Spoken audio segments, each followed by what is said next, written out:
নিজের স্বামীকে স্ত্রীর নাম ধরে ডাকতে পারবে কি না? দেখুন, স্ত্রী তার স্বামীকে সম্মান করবে, শ্রদ্ধা করবে। সাধারণত স্বামী স্ত্রীর চাইতে বয়সে বড় হয়।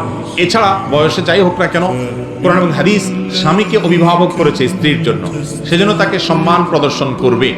এখন কোন সমাজে কোন জায়গায় নাম ধরে বলাতে যদি অসম্মান না হয়, তাহলে নাম ধরে বলাতে কোনো দোষের কিছু নাই। কিন্তু আমাদের দেশে সাধারণত যিনি বয়সে বড় হন তাকে নাম ধরে ডাকাটা দোষের। তাকে নাম ধরে ডাকাটা এটা ওরফের উপরে নির্ভরশীল বিষয়। অর্থাৎ সমাজে যেটাকে অসম্মান বলে সেটা করলে অসম্মান হবে। ওই যে আছে না একটা কথা, যে এক এলাকার গালি আর এক এলাকার বুলি। শরীয়তের মূল নির্দেশ না হলো বড়কে সম্মান করতে বা অসম্মান করা যাবে না, অসম্মান হয় এরকম কিছু করা যাবে না। আমাদের সমাজ যেহেতু নাম ধরাটা সাধারণত বড়দেরকে অসম্মান মনে করা হয়, অতএব স্ত্রী সচরাচর স্বামীকে নাম ধরবে না।